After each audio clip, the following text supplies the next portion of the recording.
Hey, Hey, Brendan. how's it going? Good, buddy. How are you? Good.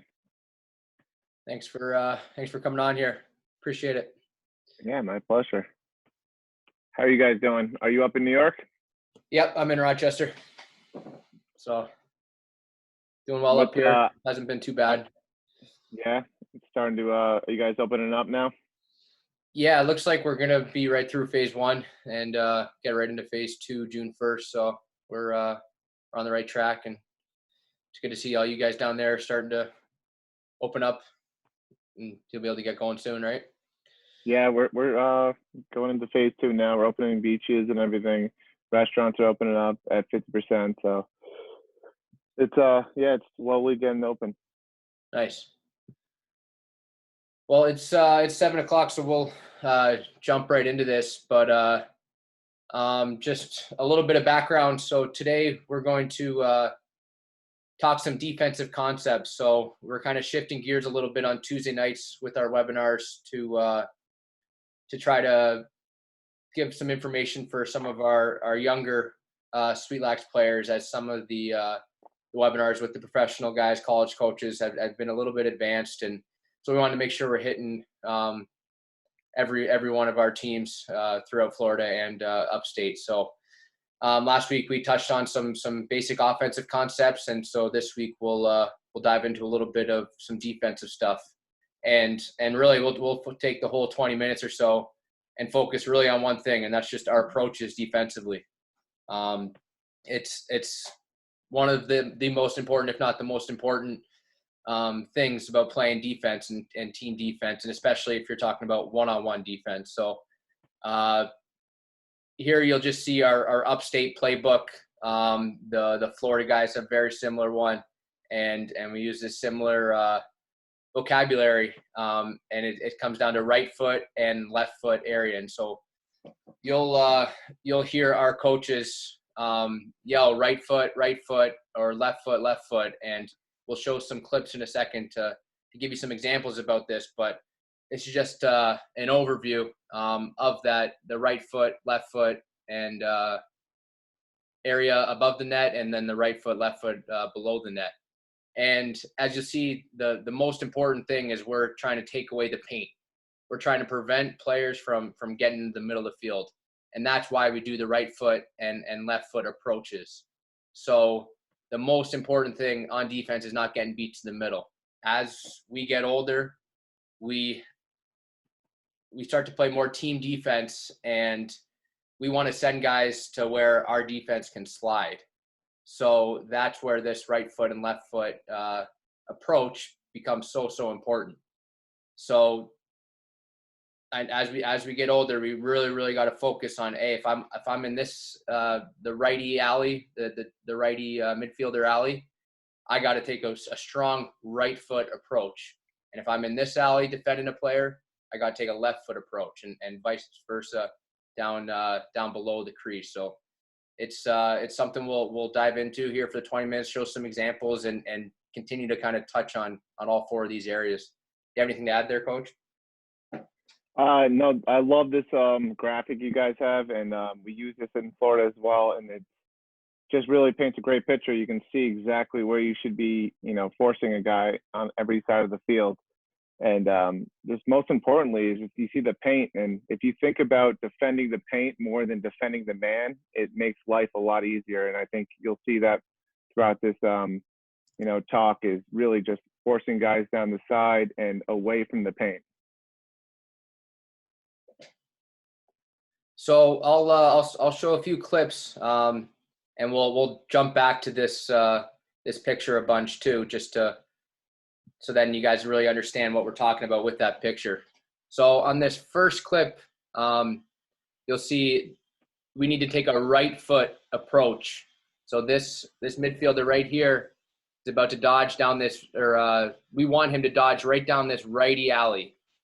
All right. So we need to take a right foot approach in order to get him to that alley. So I'll just show that here. So we want, as a defense, we want to send him down this way. All right. We don't want to give up the paint in the middle of the field, which is just all through all through here. So we want to do a really good job of sending him down through the alley and away from that paint. And so this first example is one that we didn't do a good enough job of doing a right foot approach.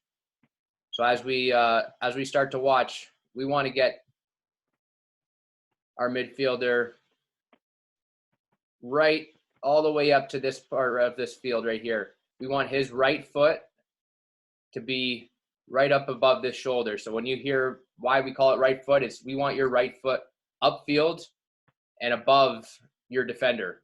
So that gives him the only choice for him to do is to go right down the alley. If we don't, and you'll see right here, which we don't do, we can give up the middle of the field. And that's exactly what happens here. So you see, I'll slow it down. So we don't get a right foot approach, and that allows him to go right to the middle, and it just causes the defense to break down a little bit more. So we always want to try to send him right down the alley there to that puts our defense in the most comfortable position to slide. Coach, anything else? Yeah, I think you said it all with, by letting him get to the middle, that's when the defense breaks down. We're expecting you to do your job and put him down the side. And that guy in the crease there, his job is to slide to you when you force him down the side. So if he's looking for a shot, he can slide to you unless you push him out far enough. But by letting him beat into the middle, now we're really putting the defense in a tough position where there's going to be open guys, and we're not going to be able to help you out as much. Yep. So this crease guy is ready to slide perfectly right here for us to send our guy right down the alley. That's what Coach is talking about there. But when we get beat to the middle, it can cause a breakdown. So here you'll see a great example of a left foot approach. So it's still above the field from the midfielder, but it's just the other side of the field, and that's why we call it a left foot. So you see right here, we're in great position right now. This midfielder has no choice but to go down this left alley. And in this situation, he is a righty, so it kind of puts him in an uncomfortable position and kind of eliminates that dodge. So we do a great job here of being in a left foot position. So you can see right here, it's his left foot that's upfield. His left foot is above his shoulder right here. So if you can see this, it's right above his left shoulder. All right, so that means it's forcing him. If he wants to try to get over the top, you just take a big loop around and look how far away from the net he's going. So we're keeping him way outside the paint if he does choose to do that. So in this situation, we do a great job of having a left foot approach, and his only choice, go down that alley to an uncomfortable spot and move the ball. Do you have anything to add, Coach? Yeah, I just think that's, by doing this, you're really dictating the offense. As a defense, you really don't want the offense to get comfortable. So by forcing him down the left alley as a righty, you're just taking away all of his options right there. So you can see it's kind of awkward too for him. He puts it into his left hand and he has to throw it back in his right hand. So by keeping him down the alley, you're putting him into his weakness and you're helping up the defense because we know where he's going. And so, and one other point to add to this is we do a great job of now trailing him. We could probably close the gap a little bit, but we trail our defender here rather than trying to just chase and be hip to hip with him. And you'll see it in a later clip, but we want to stay behind him so it doesn't allow him to roll back to the middle. We want to keep sending him down this way, as you see it, keep going, and not letting him come back. So he stays above him. And so when he's starting to almost approach that paint area, the last thing we want to do is allow him to just do a rollback dodge and then maybe get back to the middle. That's the last thing we want to do as he approaches that paint. We want to keep him driving down, and say this was a lefty, he would probably likely just keep running away from the net, and it would force a low angle shot or him to just move the ball down to that attackman.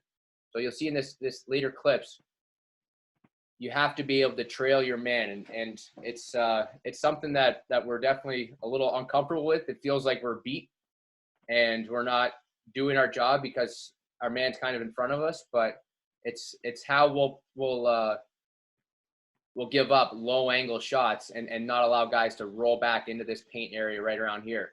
Once they get to this area right here in the field, we want to keep letting them go there, run away from the net, and move the ball on to the attackman. So it's something you'll see in a later clip, but it's really, really important on to focus on and learn.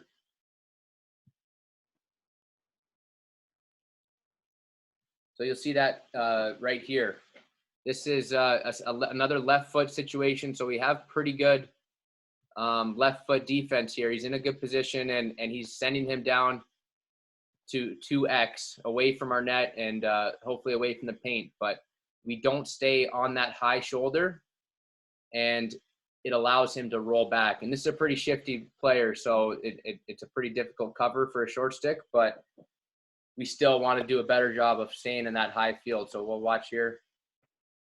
He's trailing him right there. It's perfect, right? He's right trailing him, and the slide is ready right on the crease to come if he does get beat. But what we do, we over commit, and we start to get on this shoulder over here, and that allows him to roll back, and that's what we don't want. Right there, we want to be a little bit higher. And that allows him to roll back, and now we're in trouble. And he can, and again, we send him back underneath, and now again we have an opportunity to get that high shoulder again. But we do the same thing kind of again and overcommit, and boom, he's back to the middle, and we're forced to slide, and they potentially get a good shot out of it. Coach, anything to add there?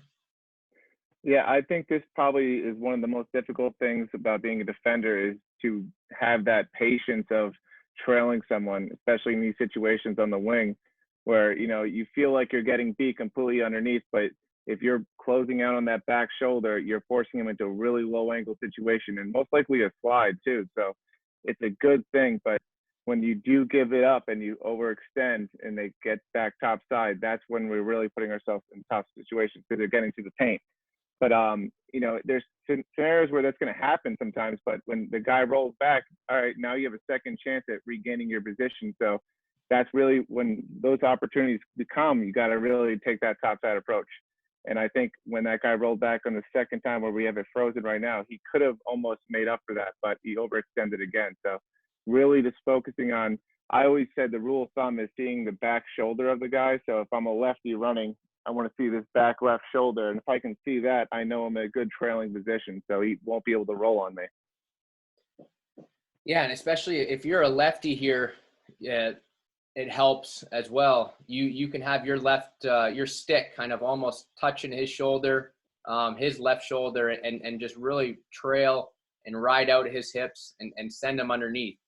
So it's a little bit more difficult as righties on this side, but a lot of times we'll be facing against righty alley dodgers. So we can keep our right stick on this side to his right shoulder and really just drive him around. And when he does try to roll back, we're there. We have to step there and force him back. Don't let him roll back.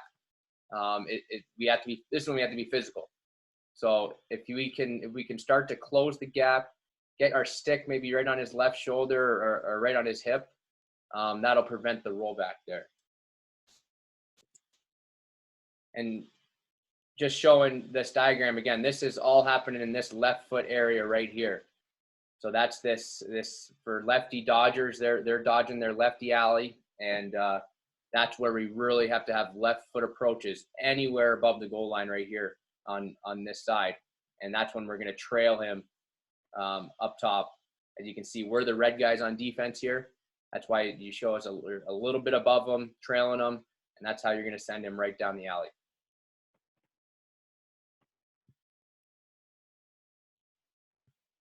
So this first couple have just been primarily midfielders getting dodged, and twice was up top in the alley and one was on the wing.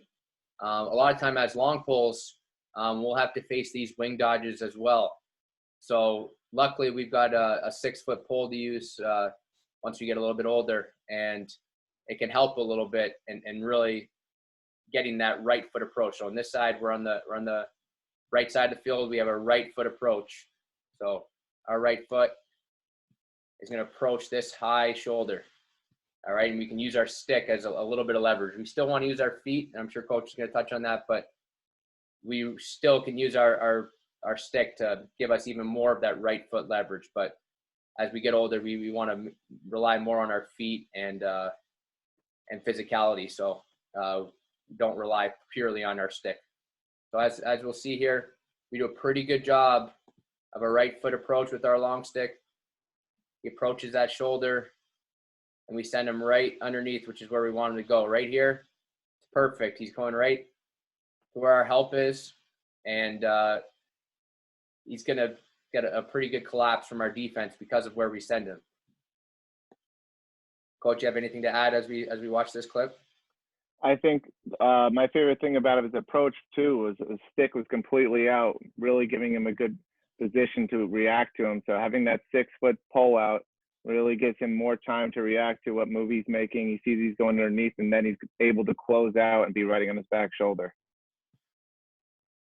So right there is what you're talking about. Your stick is upfield, right out, and it's not just at your hip. It's actually out there in a good ready position. That's like one of the most key things about approaching with a long pole is, getting that stick out, which really forces that, that offensive player to make his move 6 feet away from you. You can't get in tight like a short stick would do that against a short stick, but he has to make his move outside or he's in danger of getting a poke check in there if you're trying to split across the chest. So it really makes a huge difference and allows this guy to react a lot better to it and able to close out on his back when he goes underneath. I love that. So, like I said, those first 4 clips were above goal line extended. So these 2 areas right here. These last 2 clips we'll focus on below the goal line and midfielders or short stick midfielders. We still have to be prepared to play defense right here. So don't just shut it off and say this is for the long poles. We find ourselves behind the net there as well, having to cover and get inverted and things like that. So it's still this side of the field. It's going to be a right foot area, and it's just a little bit different. We got to get our foot upfield and force him underneath. And I always like to say we really do this as he approaches the paint and gets to that danger area. We never want these guys turning the corner with their hands free, especially if it's a lefty on this side. He's trying to turn the corner and he's getting to a really dangerous area of the paint. What we like to do is a hammer slide right from the crease. So that is why we want to get a right foot upfield and send the attackman underneath right at the end so we can slide and get a good physical body check on him. Coach, anything to add before I show some clips?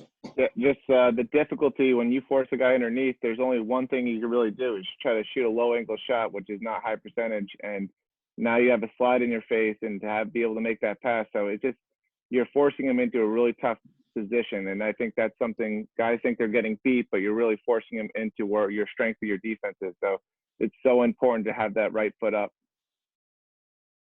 Yeah, and if the attackman is way out here, far away, we're not going to ask you to try to turn him and get beat underneath. In that situation, we're starting to get above the goal line almost, and that's when it's, all right, send him away and keep him away. But as they are coming and maybe dodging right from X is usually when this happens, they're getting dangerously close to that paint area. And like Coach just said, if they get up here to take a shot in this area, it's a lot more angle and net that their stick can see and right around underneath here. We expect our goalies to make those saves. So we'll watch a couple of these clips and talk through that. So right here, you'll see, I think we can do a little bit better job of it, but we do a pretty good job. His stick makes up for the step that the offensive guy got on him, but he does a good job of creating contact, and now is when he's got to get his right foot upfield right here and turn him. All right, we don't want him turning the corner and getting a lefty shot here. All right, we want to make sure we turn him away and send him back to behind the net or to underneath, and that's when we'll get a slide right here, right to his face with his stick tucked in. So it'd be a pretty difficult play for him. So we got to make sure we turn him right here. We kind of give him a little bit of space and a little too much upfield. So that's why we want to get that right foot a little bit higher and turn him back. Coach, anything else? Yeah, that's just it's a difficult thing to do as a defender when you're making contact and trying to turn a guy. So if you can kind of rewind to the point where he starts making contact, and when you get into these positions, it's so important that you don't forget about your feet and where your positioning is. You want to make contact and you're trying to push this guy, but where are you pushing him? At this point, he's kind of pushing him to the corner, and by forcing him to the corner, it's still allowing him to kind of bump off and continue to work his way upfield. So he needs to really fight and get that right leg over the top. And it's kind of a little bit of a shuffle motion. You got to teach yourself is when you're making contact, you got to be able to shuffle at the same time and fight to get that right foot all the way over the top. And then he would have been able to kind of stop him with his body. He's not going to be able to run through his body. He's able to run through his stick a little bit because he's not getting his feet in front of him.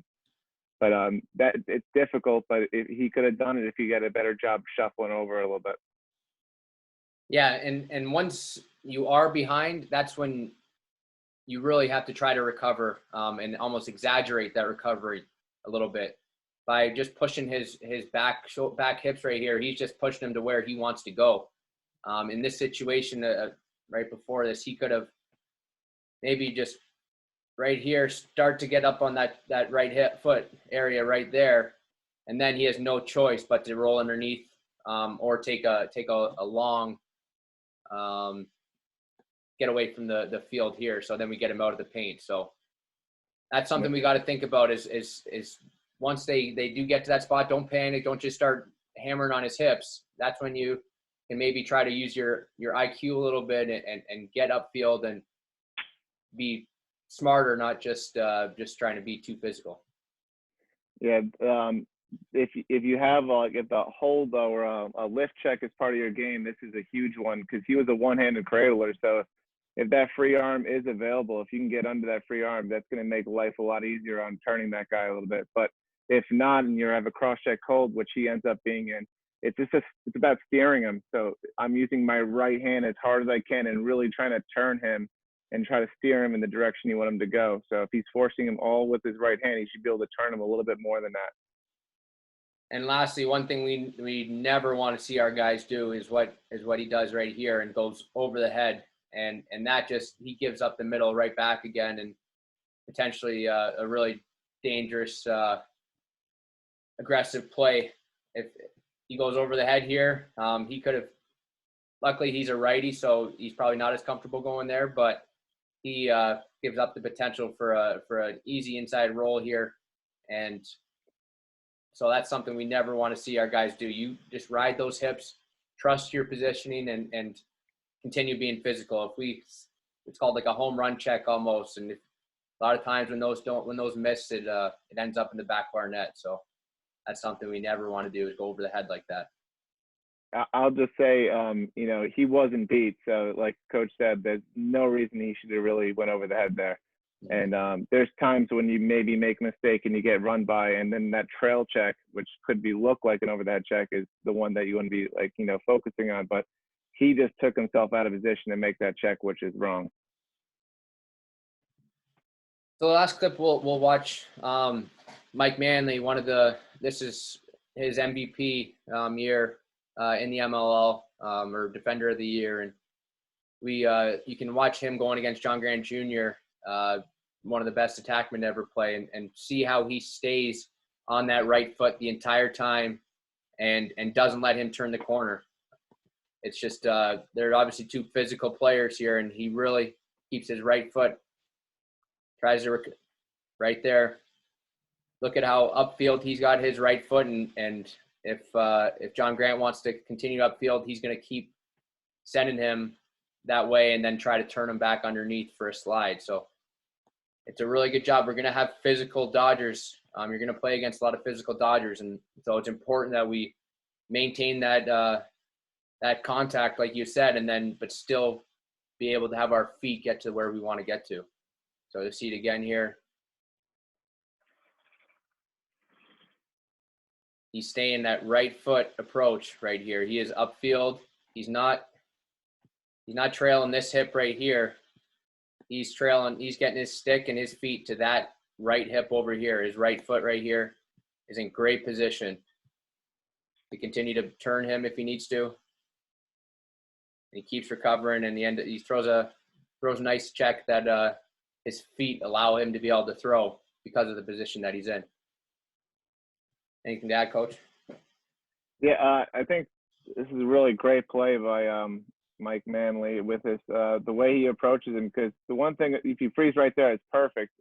He's got his right foot upfield, but he's got a great little cross check hold on him where his bottom hand is still kind of trailing him a little bit, so that inside roll is not going to be effective on him. Sometimes we over pursue and we put all of our body on one side, and then we open up that inside roll to be a lot more clean. But if you can make some contact on that bottom of the back, if you can see his bottom hand right now, that's perfect. So when he goes to the inside roll, he gives him a nice push, and that forces him out, and he's not able to get a clean inside roll. So he has a good angle on the goal. So it's an excellent job with the way he approaches him here.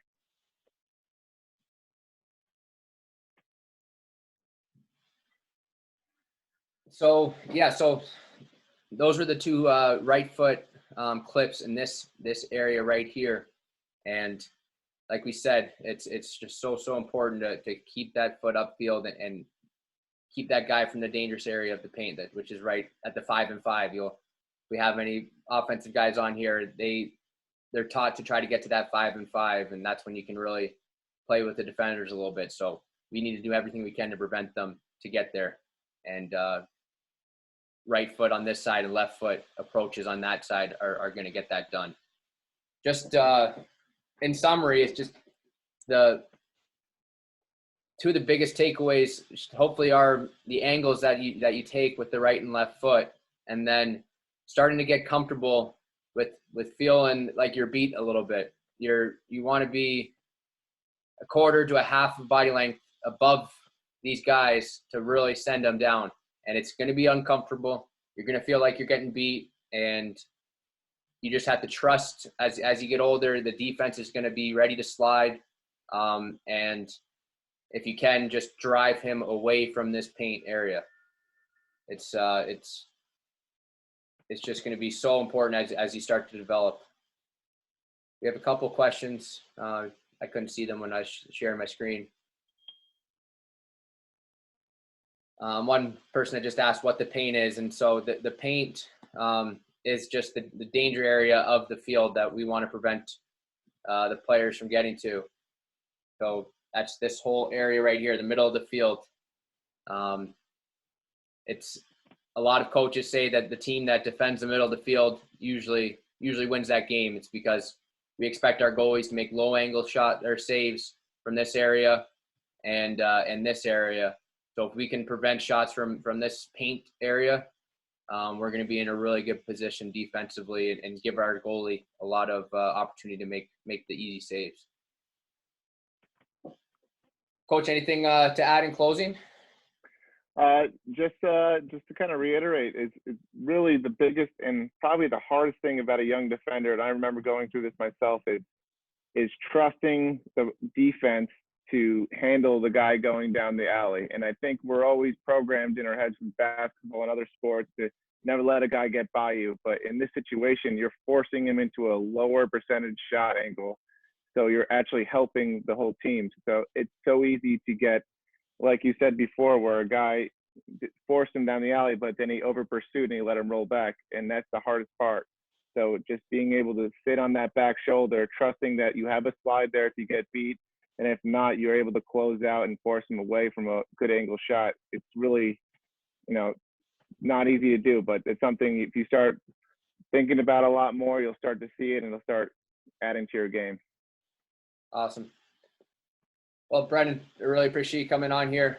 We'll be back on Thursday with Syracuse first line midfield. So it'll be good to have those guys on and talk about some midfield chemistry and creating offense from the midfield. So, Brendan, really appreciate it. Good seeing you. Good seeing you too. Thanks.